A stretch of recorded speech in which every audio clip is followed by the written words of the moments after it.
ಎಲ್ಲ ವಿದ್ಯಾರ್ಥಿಗಳಿಗೂ ಎಜುಕೇರ್ ಕರ್ನಾಟಕ ಚಾನಲ್ಗೆ ಸ್ವಾಗತ. SSLC ಎಕ್ಸಾಮ್ OMR ಶೀಟ್ ಏನಿರುತ್ತೆ ಅಂತ ಹೇಳಿದ್ರೆ, ಈಗ ಮ್ಯಾಥಮೆಟಿಕ್ಸಿನ OMR ಶೀಟ್ ಇದೆ, ಅದೇ ರೀತಿ ಸೈನ್ಸಿನ OMR ಶೀಟ್ ಇದೆ, ಹಾಗೆ ಸೋಷಿಯಲ್ ಸೈನ್ಸಿನ OMR ಶೀಟ್ ಇದೆ. ಒಂದು OMR ಶೀಟನ್ನು ಫಿಲ್ ಮಾಡಬೇಕಾದ್ರೆ ಅಥವಾ ತುಂಬಬೇಕಾದ್ರೆ ನಮಗೆ ಕೆಲವು ವಿಷಯಗಳು ಗೊತ್ತಿರಬೇಕು. ಆ ಎಲ್ಲ ವಿಷಯಗಳನ್ನು ಈ ವಿಡಿಯೋ ತಿಳಿದುಕೊಳ್ತಾ ಇದ್ದೇವೆ. ವಿಡಿಯೋ ಬಹಳಷ್ಟು ಇಂಪಾರ್ಟೆಂಟ್ ಆಗಿದೆ, ವಿಡಿಯೋನ ಪೂರ್ತಿಯಾಗಿ ನೋಡಿ. ನಂತರ ವಿಡಿಯೋದಲ್ಲಿ ನಿಮಗೆ ಬೇಕಾದ ಮಾಹಿತಿಯನ್ನು ಪಡೆದುಕೊಂಡ್ರೆ ವಿಡಿಯೋದ ಲಿಂಕನ್ನು ನಿಮ್ಮ ಗೆಳೆಯರಿಗೆ ತಪ್ಪದೆ ಶೇರ್ ಮಾಡಿ, ಮರೆಯದೆ ಶೇರ್ ಮಾಡಿ.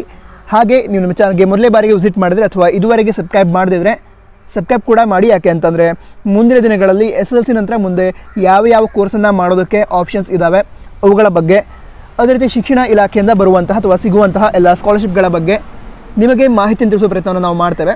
ಸಬ್ಸ್ಕ್ರೈಬ್ ಮಾಡಿದ ನಂತರ ಪಕ್ಕದಲ್ಲಿ ಬೆಲ್ ಐಕನ್ ಇರುತ್ತೆ, ಅದನ್ನು ಕ್ಲಿಕ್ ಮಾಡಿ ಆಲ್ ಆಪ್ಷನ್ ಕೂಡ ಸೆಲೆಕ್ಟ್ ಮಾಡಿ. ಸರಿ, ಈ ವಿಡಿಯೋವನ್ನು ಪ್ರಾರಂಭಿಸೋಣ. ಡಿಸ್ಕ್ರಿಪ್ಷನಲ್ಲಿ ಕೆಲವು ವಿಡಿಯೋಗಳ ಲಿಂಕನ್ನು ಕೊಟ್ಟಿದ್ದೇನೆ.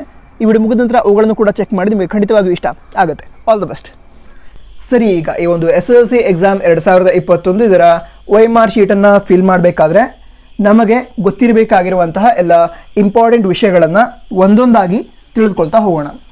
ಮೊದಲನೇದಾಗಿ ಈ ಒಂದು OMR ಶೀಟನ್ನು ಫಿಲ್ ಮಾಡಬೇಕಾದ್ರೆ ಅಥವಾ ಫಿಲ್ ಮಾಡೋದಕ್ಕೆ ನಾವು blue or black ink ball ಪೆನ್ನನ್ನು ಯೂಸ್ ಮಾಡಬೇಕು. ಈ ಒಂದು ಇಂಕ್ ಪೆನ್ ಇರುತ್ತೆ ಅಥವಾ ಜೆಲ್ ಪೆನ್ನನ್ನು ಯೂಸ್ ಮಾಡಬಾರ್ದು. ಯಾಕೆ ಅಂತಂದರೆ ಈ ಒಂದು OMR ಶೀಟ್ ಮೇಲೆ ಏನು ಮಾಡ್ತೀರಾ ಅಂತ ಹೇಳಿದ್ರೆ, ನೀವು ಮಾರ್ಕನ್ನು ಮಾಡ್ತೀರಾ ಅಂತ ಹೇಳಿದ್ರೆ, ಕ್ವಶನ್ ಪೇಪರ್ ಇರುತ್ತೆ, ಅದರೊಳಗೆ ಒಂದು ಮಲ್ಟಿಪಲ್ ಚಾಯ್ಸ್ ಕ್ವಶನಲ್ಲಿ ಸರಿಯಾದ ಉತ್ತರ ಯಾವುದು ಅಂತ ನೀವು ಗುರುತು ಹಿಡಿದು ಅಥವಾ ಐಡೆಂಟಿಫೈ ಮಾಡಿ ಅದನ್ನು ಈ ಒಂದು OMR ಶೀಟ್ ಮೇಲೆ ಮಾರ್ಕ್ ಮಾಡಿರ್ತೀರ. ನಂತರ ನೀವು ಎಷ್ಟು ಉತ್ತರಗಳನ್ನು ಸರಿಯಾಗಿ ಬರೆದಿದ್ದೀರಾ ಅಂತ ಚೆಕ್ ಮಾಡೋದಕ್ಕೆ ಈ ಒಂದು OMR ಶೀಟ್ ಏನಿರುತ್ತೆ ಅದನ್ನು ಸ್ಕ್ಯಾನ್ ಮಾಡಲಾಗುತ್ತೆ. ಸೊ ಆ ಒಂದು ಸ್ಕ್ಯಾನ್ ಮಾಡುವಂತಹ ಮಷೀನ್ ಅಥವಾ ಡಿವೈಸ್ ಏನಿರುತ್ತೆ ಅದು ಇಂಕ್ ಪೆನ್, ಅದೇ ರೀತಿ ಜೆಲ್ ಪೆನ್ಗೆ ಸೆನ್ಸಿಟಿವ್ ಇರೋದಿಲ್ಲ. ಅದಕ್ಕೋಸ್ಕರ ನೀವೇನು ಮಾಡಬೇಕು ಅಂತಂದರೆ, ಈ ಒಂದು OMR ಶೀಟ್ ಮೇಲೆ ಮಾರ್ಕ್ ಮಾಡೋದಕ್ಕೆ ಈ ರೀತಿ ಮಾರ್ಕ್ ಮಾಡ್ತಿರಲ್ಲ, ಸೊ ಆ ಒಂದು ಮಾರ್ಕ್ ಮಾಡೋದಕ್ಕೆ blue or black ink ball ಪೆನ್ನನ್ನು ಯೂಸ್ ಮಾಡಬೇಕು. ಇದು ಕ್ಲಿಯರ್ ಆಯಿತು ಅಂತ ಅನಿಸುತ್ತೆ. ಈಗ ಮುಂದಿನ ವಿಷಯ ಏನು ಅಂತಂದರೆ, ಈ ಒಂದು OMR ಶೀಟ್ ಏನಿರುತ್ತೆ ಅದ್ರ ಮೇಲೆ ಯಾವುದೇ ರೀತಿಯ ರಫ್ ವರ್ಕನ್ನು ನೀವು ಮಾಡಬಾರ್ದು. ಅಂದರೆ ಇಲ್ಲಿ ನಿಮಗೆ ಮಾರ್ಕ್ ಮಾಡೋದಕ್ಕೆ ಏನು ಆಪ್ಷನ್ಸನ್ನು ಕೊಟ್ಟಿದ್ದಾರೆ. ಸೊ ನೀವು ಬ್ಲೂ ಆರ್ ಬ್ಲ್ಯಾಕ್ ಇಂಕ್ ಪೆನ್ನಿಂದ ಅದನ್ನು ಮಾರ್ಕ್ ಮಾಡಬಹುದು, ಬಿಟ್ಟರೆ ಇದ್ರ ಮೇಲೆ ಯಾವುದೇ ರೀತಿಯ ಬೇರೆ ಮಾರ್ಕನ್ನು ನೀವು ಮಾಡಬಾರ್ದು. ಆವಾಗಲೇ ಹೇಳಿದ್ನಲ್ಲ, ಈ ಒಂದು OMR ಶೀಟನ್ನು ಸ್ಕ್ಯಾನ್ ಮಾಡೋದಾಗತ್ತೆ, ಅದಕ್ಕೋಸ್ಕರ ಇಲ್ಲಿ ಮಾರ್ಕ್ ಮಾಡೋದಕ್ಕೆ ಏನು ಆಪ್ಷನ್ಸ್ ಕೊಟ್ಟಿದ್ದಾರೆ ಅದನ್ನು ಬಿಟ್ಟು ಬೇರೆ ಯಾವುದನ್ನು ಕೂಡ ಇದ್ರ ಮೇಲೆ ಬರಿಬಾರ್ದು. ಅಂದರೆ ಇಲ್ಲಿ ಮಾರ್ಕ್ ಮಾಡೋದಿರುತ್ತೆ, ನಂತರ ನಿಮ್ಮ ಸಿಗ್ನೇಚರ್ ಒಂದಿರುತ್ತೆ, ಸೊ ಅದಷ್ಟು ಮಾಡಬೇಕಷ್ಟೇ ನೀವು. ಸರಿನಾ? ಸರಿ, ಇದು ಕ್ಲಿಯರ್ ಆಯಿತು ಅಂತ ಅನಿಸುತ್ತೆ. ನಂತರ ಈ ಒಂದು OMR ಶೀಟ್ ಏನಿರುತ್ತೆ ಅದನ್ನು ಫೋಲ್ಡ್ ಮಾಡಬಾರ್ದು, ಅಂದರೆ ಮಡಚಬಾರ್ದು. ಅದೇ ರೀತಿ ಈ ಒಂದು OMR ಶೀಟ್ ಏನಿರುತ್ತೆ ಅದಕ್ಕೆ ಸ್ಟೆಪ್ಲರನ್ನು ಮಾಡಬಾರ್ದು. ನಿಮಗೆ ಯಾವ ರೀತಿ ಈ ಒಂದು OMR ಶೀಟನ್ನು ಕೊಟ್ಟಿದ್ದಾರೆ ಅದರ ಮೇಲೆ ಸರಿಯಾದ ಉತ್ತರಗಳನ್ನು, ಅಂದರೆ ನಿಮಗೆ ಯಾವ ಉತ್ತರ ಸರಿ ಅಂತ ಅನಿಸುತ್ತೆ ಅದನ್ನು ಮಾರ್ಕ್ ಮಾಡೋದು, ನಂತರ ಸಿಗ್ನೇಚರ್ ಮಾಡೋದು, ಅದನ್ನು ಬಿಟ್ಟು ಮತ್ತೆ ಯಾವುದೇ ರೀತಿಯ ವರ್ಕ್ ಮಾಡಬಾರ್ದು. ಅದೇ ರೀತಿ ಒಂದು OMR ಶೀಟನ್ನು ಫೋಲ್ಡ್ ಮಾಡಬಾರ್ದು. ಸರಿನಾ? ಇವಿಷ್ಟು ವಿಷಯಗಳು ನಿಮಗೆ ಗೊತ್ತಾಯಿತು ಅಂತ ಅನಿಸುತ್ತೆ. ಈಗ ನೆಕ್ಸ್ಟ್, ಈ ಒಂದು SSLC ಎಕ್ಸಾಮ್ ಹಾಲ್ ಟಿಕೆಟನ್ನು ಕೊಟ್ಟಿದ್ದಾರೆ. ಸೊ ಒಂದು ಹಾಲ್ ಟಿಕೆಟ್ ಒಳಗಡೆ ರಿಜಿಸ್ಟರ್ ನಂಬರ್ ಇರುತ್ತೆ. ನಂತರ ಈ ಒಂದು OMR ಶೀಟನ್ನು ನಿಮ್ಗೇನು ಕೊಡ್ತಾರೆ ಅದರಲ್ಲೂ ಕೂಡ ಈ ಒಂದು ರಿಜಿಸ್ಟರ್ ನಂಬರ್, ನಂತರ KC code, SATS ID, candidate name ಅಂತ ಹೇಳಿದ್ರೆ ನಿಮ್ಮ ಹೆಸರು, ಜೆಂಡರ್, ಡಿಸ್ಟಿಕ್ ಕೋಡ್, ಅದೇ ರೀತಿ block code, centre code, candidate type, medium, date of examination, physical condition. So ಇವೆಲ್ಲವೂ ಕೂಡ ಆಲ್ರೆಡಿ ಪ್ರಿಂಟೆಡ್ ಇರುತ್ತೆ. ಓಕೆನಾ? ನಂತರ ಇಲ್ಲಿ ವಿದ್ಯಾರ್ಥಿಗಳ ಫೋಟೋ ಅಂತ ಹೇಳಿದ್ರೆ ಯಾವ ಸ್ಟೂಡೆಂಟ್ ಈ ಒಂದು SSLC ಎಕ್ಸಾಮನ್ನು ಬರಿತಾ ಇದ್ದಾರಲ್ಲ, ಸೊ ಇಲ್ಲಿ ನಿಮಗೆ ಕೊಟ್ಟಿರುವಂತಹ OMR ಶೀಟ್ ಆಗಿದ್ರೆ ನಿಮ್ಮ ಫೋಟೋ ಇರುತ್ತೆ, ಅದೇ ರೀತಿ ನಿಮ್ಮ ಸಿಗ್ನೇಚರ್ ಕೂಡ ಇಲ್ಲಿ ಇರುತ್ತೆ.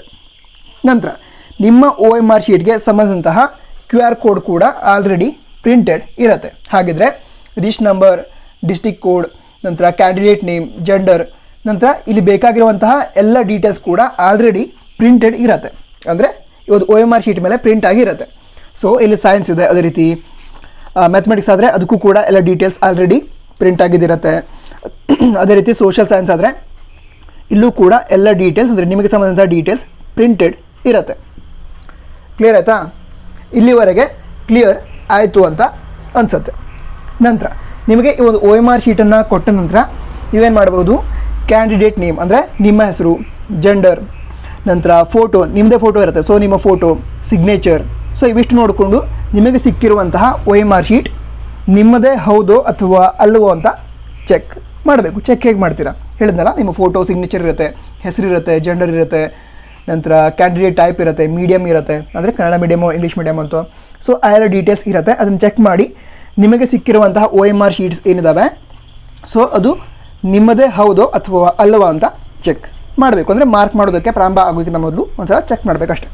ನಿಮಗೆ ಅಂದರೆ ನಿಮ್ಮ OMR ಶೀಟ್ ನಿಮಗೆ ಸಿಕ್ಕಿರುತ್ತೆ, ಬಟ್ ಒಂದು ಸಲ ಚೆಕ್ ಮಾಡೋದಷ್ಟೆ. ನಂತರ ಮುಂದಿನ ವಿಷಯವನ್ನು ತಿಳಿದುಕೊಳ್ತಾ ಹೋಗೋದಾದರೆ, ಯಾವ OMR ಶೀಟ್ ಯಾವ ಸಬ್ಜೆಕ್ಟ್ನದು ಅಂತ ತಿಳಿದುಕೊಳ್ಳೋದಕ್ಕೆ ಕೆಲವೊಂದು ಕಲರ್ಸನ್ನು ಕೊಟ್ಟಿದ್ದಾರೆ, ಅಥವಾ ಕೆಲವೊಂದು ರೀತಿಯಲ್ಲಿ ನಾವು ಅದನ್ನು ಐಡೆಂಟಿಫೈ ಮಾಡಬಹುದು. ಅದನ್ನು ಈಗ ತಿಳಿದುಕೊಳ್ಳೋಣ. ಮೊದಲನೇದಾಗಿ ಗಣಿತ ಅಥವಾ ಮ್ಯಾಥಮೆಟಿಕ್ಸ್. ಸೊ ಈ ಒಂದು ಮ್ಯಾಥಮೆಟಿಕ್ಸ್ OMR ಶೀಟ್ ಏನಿರುತ್ತೆ ಅದು ಪಿಂಕ್ ಕಲರಲ್ಲಿ ಇರುತ್ತೆ ಅಥವಾ ಗುಲಾಬಿ ಬಣ್ಣದಲ್ಲಿ ಇರುತ್ತೆ. ಕಾಣ್ತದೆ ಅಲ್ವಾ, ಇಲ್ಲಿ ಪಿಂಕ್ ಕಲರ್ ಇದೆ, ಸರಿನಾ? ಸೊ ಈ ಪಿಂಕ್ ಕಲರಲ್ಲಿ ಇರುವಂತಹ OMR ಶೀಟ್ ಮ್ಯಾಥಮೆಟಿಕ್ಸ್ ಅಥವಾ ಗಣಿತ ವಿಷಯದ್ದು ಆಗಿರುತ್ತೆ. ನಂತರ ಆ ಒಂದು OMR ಶೀಟ್ ಮೇಲೆ ಇಲ್ಲಿ ಮ್ಯಾಥಮೆಟಿಕ್ಸ್ ಅಂತ ಬರೆದಿದ್ದಾರೆ. ಸೊ ಮ್ಯಾಥಮೆಟಿಕ್ಸ್ ಅಂತ ಬರೆದಿದ್ದಿರತ್ತೆ, ಅದೇ ರೀತಿ ಪಿಂಕ್ ಕಲರಲ್ಲಿ ಇರುತ್ತೆ. ಹಾಗೆ ಇಲ್ಲಿ ಕ್ವಶ್ಚನ್ ನಂಬರ್ ಏನಿದೆ ಅದು 1ರಿಂದ 40ರವರೆಗೆ ಇದೆ, 1 to 40 ಇದೆ. ಸೊ 1ರಿಂದ 40ರವರೆಗೆ ಕ್ವಶ್ಚನ್ ನಂಬರ್ ಇರುವಂತಹ OMR ಶೀಟ್. ಅದೇ ರೀತಿ ಇಲ್ಲಿ ಮ್ಯಾಥಮೆಟಿಕ್ಸ್ ಅಂತ ಬರೆದಿರುವಂತಹ OMR ಶೀಟ್, ಅದೇ ರೀತಿ ಪಿಂಕ್ ಕಲರ್ ಅಥವಾ ಗುಲಾಬಿ ಬಣ್ಣದಲ್ಲಿ ಇರುವಂತಹ OMR ಶೀಟ್ ಏನಿರುತ್ತೆ ಅದು ಮ್ಯಾಥಮೆಟಿಕ್ಸ್ ಅಥವಾ ಗಣಿತ ವಿಷಯದ OMR ಶೀಟ್ ಆಗಿರುತ್ತೆ. ಕ್ಲಿಯರ್ ಆಯಿತಾ? ಕ್ಲಿಯರ್ ಆಯಿತು. ನೆಕ್ಸ್ಟ್ ಯಾವುದು? 1ರಿಂದ 40 ಆಯಿತಾ? ನೆಕ್ಸ್ಟ್ ನಂಬರ್ ಯಾವುದು? 41 ಅಂದರೆ 41. ಅದರ ಸಿಗತ್ತೆ ನಮಗೀಗ ಮತ್ತೊಂದು OMR ಶೀಟ್ ಮೇಲೆ. ಸೊ ಇಲ್ಲೇನಾಗಿದೆ, 41, 41, 42, 43 ಕಂಟಿನ್ಯೂ ಆಗಿದೆ. ನಂತರ ಇಲ್ಲಿ 78, 79, 80. ಸೊ 41ರಿಂದ 80ರವರೆಗೆ ಕ್ವಶ್ಚನ್ ನಂಬರ್ ಯಾವ OMR ಶೀಟಲ್ಲಿ ಇರುತ್ತಲ್ಲ ಅದು ಸೈನ್ಸ್ ಅಥವಾ ವಿಜ್ಞಾನ ವಿಷಯದ OMR ಶೀಟ್ ಆಗಿರುತ್ತೆ. ಆ ಒಂದು OMR ಶೀಟ್ ಏನಿರುತ್ತೆ ಅದ್ರ ಮೇಲೆ ಸೈನ್ಸ್ ಅಂತ ಕೂಡ ಬರೆದಿದ್ದಿರತ್ತೆ, ಅಂದರೆ ಪ್ರಿಂಟ್ ಆಗಿದ್ದಿರತ್ತೆ. ಹಾಗೆ ಇಲ್ಲಿ ಆರೆಂಜ್ ಕಲರ್ ಇರುತ್ತೆ. ಆ ಒಂದು OMR ಶೀಟಿನ ಕಲರ್ ಏನಿದೆ ಅದು ಆರೆಂಜ್ ಕಲರ್ ಇರುತ್ತೆ.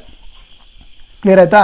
ಆರೆಂಜ್ ಕಲರ್ ಇರುವಂಥದ್ದು 41ರಿಂದ 80ರವರೆಗೆ ಕ್ವಶ್ಚನ್ ನಂಬರ್ ಇರುವಂಥದ್ದು. ಹಾಗೆ ಇಲ್ಲಿ ಸೈನ್ಸ್ ಅಂತ ಬರೆದಿರುವಂತಹ OMR ಶೀಟ್ ಏನಿರುತ್ತೆ ಅದು ವಿಜ್ಞಾನ ಅಥವಾ ಸೈನ್ಸ್ ವಿಷಯದ OMR ಶೀಟ್ ಆಗಿರುತ್ತೆ. ಕ್ಲಿಯರ್ ಆಯಿತಾ? ಕ್ಲಿಯರ್ ಆಯಿತು. ಈಗ 41ರಿಂದ 80 ಆಯಿತು. ನೆಕ್ಸ್ಟ್ ಯಾವುದು? 80ರ ನಂತರ ಯಾವ ನಂಬರ್ ಬರುತ್ತೆ? ಯಾವುದು? 81 ಅಥವಾ 81. ಸೊ 81, 82, 83 ಈ ರೀತಿ ಕಂಟಿನ್ಯೂ ಆಗಿದೆ. ನಂತರ ಎಲ್ಲಿವರೆಗಿದೆ? 118, 119, 20. ಓಕೆನಾ? ಸೊ 81ನೇ ನಂಬರಿನಿಂದ 120ನೇ ನಂಬರ್ವರೆಗೆ ಆನ್ಸರ್ ಮಾಡೋದಕ್ಕೆ ಅಥವಾ ಕ್ವಶ್ಚನ್ ನಂಬರನ್ನು ಒಳಗೊಂಡಂತಹ OMR ಶೀಟ್ ಯಾವುದಿರುತ್ತೆ ಅದನ್ನು ಸೋಷಿಯಲ್ ಸೈನ್ಸ್ ಅಥವಾ ಸಮಾಜ ವಿಜ್ಞಾನದ OMR ಶೀಟ್ ಅಂತ ನಾವು ಹೇಳ್ಬೋದು, ಅಥವಾ OMR ಶೀಟ್ ಆಗಿರುತ್ತೆ. ನಂತರ ಸೋಷಿಯಲ್ ಸೈನ್ಸ್ ಏನಿರುತ್ತೆ ಅದರ OMR ಶೀಟ್ ಯಾವ ಕಲರಲ್ಲಿದೆ? ಕಮೆಂಟಲ್ಲಿ ಬರೀರಿ. ಕಮೆಂಟಲ್ಲಿ ಬರೀರಿ. ಗ್ರೀನ್ ಕಲರಲ್ಲಿದೆ ಅಥವಾ ಹಸಿರು ಬಣ್ಣದಲ್ಲಿದೆ, ಸರಿನಾ? ಕ್ಲಿಯರ್ ಆಯಿತಾ? ಸೊ ಗ್ರೀನ್ ಕಲರಲ್ಲಿ ಇರುವಂತಹ, ಅದೇ ರೀತಿ 81ರಿಂದ 120ರವರೆಗೆ ಕ್ವಶ್ಚನ್ ನಂಬರನ್ನು ಒಳಗೊಂಡಂತಹ, ಅದೇ ರೀತಿಯಲ್ಲಿ ಸೋಷಿಯಲ್ ಸೈನ್ಸ್ ಅಂತ ಬರೆದಿರುವಂತಹ OMR ಶೀಟ್ ಏನಿರುತ್ತೆ ಅದು ಸೋಷಿಯಲ್ ಸೈನ್ಸ್ ಅಥವಾ ಸಮಾಜ ವಿಜ್ಞಾನ ವಿಷಯದ OMR ಶೀಟ್ ಆಗಿರುತ್ತೆ. ಕ್ಲಿಯರ್ ಆಯಿತು? ಇಲ್ಲಿವರೆಗೆ ಕ್ಲಿಯರ್ ಆಯಿತು ಅಂತ ಅಂದ್ಕೊಂಡಿದ್ದೇನೆ. ನಂತರ ಈ ಒಂದು ಪರೀಕ್ಷೆ ಏನು ಪ್ರಾರಂಭ ಆಗತ್ತೆ, ಆ ಒಂದು ಪ್ರಾರಂಭ ಆಗುವಾಗಲೇ ಈ ಎಲ್ಲ OMR ಶೀಟ್ಸನ್ನು ಅಂತ ಹೇಳಿದ್ರೆ ಯಾವುದು? ಮ್ಯಾಥಮೆಟಿಕ್ಸ್, ಸೈನ್ಸ್, ನಂತರ ಸೋಷಿಯಲ್ ಸೈನ್ಸ್, ಈ 3 OMR ಶೀಟ್ಸನ್ನು ಕೊಟ್ಟಿರ್ತಾರೆ ನಿಮಗೆ. ಅದೇ ರೀತಿ ಪ್ರಶ್ನೆ ಪತ್ರಿಕೆ, ಕ್ವಶ್ಚನ್ ಪೇಪರ್ನು ಕೂಡ ಕೊಟ್ಟಿರ್ತಾರೆ. ಸೊ ಅಂದರೆ ವಿದ್ಯಾರ್ಥಿಗಳು ಪ್ರಶ್ನೆಯನ್ನು ಕೇಳಿದ್ರು, ಏನು ಪ್ರಾರಂಭದಲ್ಲಿ ಇದೇ ವಿಷಯದ OMR ಶೀಟಲ್ಲಿ ಮಾರ್ಕ್ ಮಾಡಬೇಕು ಅಂತ ಇದೆಯಾ, ಅದ್ರ ನಂತರ ಬೇರೆ ಒಂದು OMR ಶೀಟಲ್ಲಿ ಮಾರ್ಕ್ ಮಾಡಬೇಕು ಅಂತ ಇದೆ, ಈ ರೀತಿ ಆರ್ಡ್ರಲ್ಲಿ ಇರತ್ತಾ ಅಂತ ಕೇಳಿದ್ರು. ಆ ರೀತಿ ಇರಲ್ಲ. ನಿಮಗೆ ಯಾವ ವಿಷಯದ OMR ಶೀಟನ್ನು ಪ್ರಾರಂಭದಲ್ಲಿ ಫಿಲ್ ಮಾಡಬೇಕು ಅಥವಾ ತುಂಬಬೇಕು ಅನಿಸುತ್ತೆ ಅದನ್ನು ನೀವು ಫಿಲ್ ಮಾಡಬಹುದು.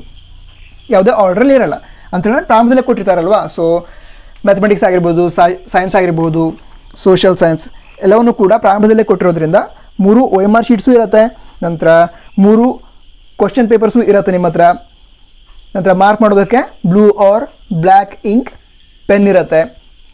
ಸೊ ನಿಮಗೆ ಯಾವುದು ಪ್ರಾರಂಭದಲ್ಲಿ ಫಿಲ್ ಮಾಡಬೇಕು ಅಂತ ಅನಿಸುತ್ತೋ ಅದನ್ನು ನೀವು ಫಿಲ್ ಮಾಡಬಹುದು. ನಂತರ ಹೇಳಿದ್ನಲ್ಲ, ಇಲ್ಲಿ ಸ್ಟೂಡೆಂಟ್ ಸಿಗ್ನೇಚರ್ ಅಂತ ಇದೆ, ಅಲ್ಲಿ ನೀವು ಸಿಗ್ನೇಚರ್ನ ಮಾಡಬೇಕು ಅಥವಾ ಸಹಿಯನ್ನು ಮಾಡಬೇಕು.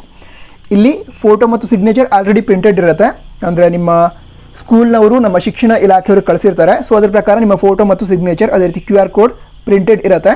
ಆದರೆ ಇಲ್ಲಿ ವಿದ್ಯಾರ್ಥಿಗಳು ಸಿಗ್ನೇಚರ್ನ ಮಾಡಬೇಕು.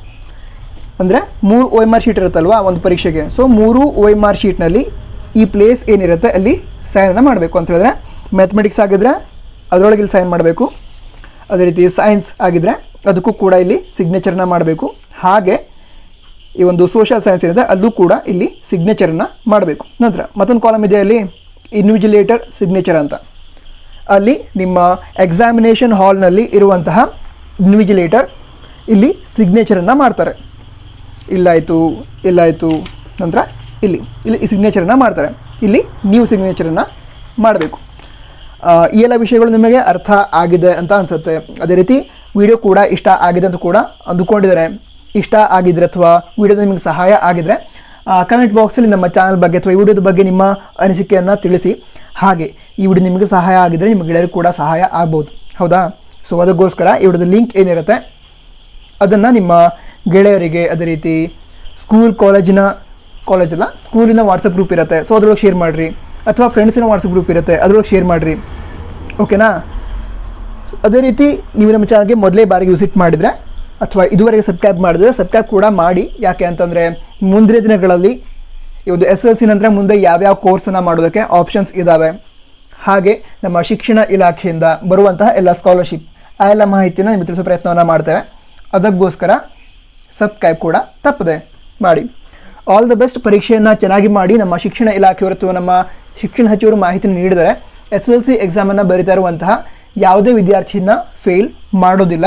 ಅದೇ ರೀತಿ ಒಂದು ಪರೀಕ್ಷೆ ಏನಿರುತ್ತೆ ಅದರೊಳಗೆ ಪ್ರಶ್ನೆಗಳು ನೇರವಾಗಿರುತ್ತೆ, ಅದೇ ರೀತಿ ಸರಳವಾಗಿರುತ್ತೆ ಅಂತ ತಿಳಿಸಿದ್ದಾರೆ. ಸೊ ಭಯಪಡುವ ಅವಶ್ಯಕತೆ ಇಲ್ಲ. ಪರೀಕ್ಷೆ ಕೂಡ ಚೆನ್ನಾಗಾಗತ್ತೆ ಮತ್ತು ಎಲ್ಲರ ಜೀವನ ಕೂಡ ಚೆನ್ನಾಗಿ ಆಗತ್ತೆ. ಭಯಪಡಬೇಡಿ, ಚೆನ್ನಾಗಿ ಪ್ರಿಪೇರ್ ಆಗಿ ಎಕ್ಸಾಮನ್ನು ಬರೀರಿ. All the best. All the best. ಎಲ್ಲರದ್ದು ಎಕ್ಸಾಮ್ ಚೆನ್ನಾಗಿ ಆಗುತ್ತೆ, ಟೆನ್ಷನ್ ತೊಗೊಬೇಡಿ. All the best. ಜೈ ಹಿಂದ್. ವಂದೇ ಮಾತರಂ.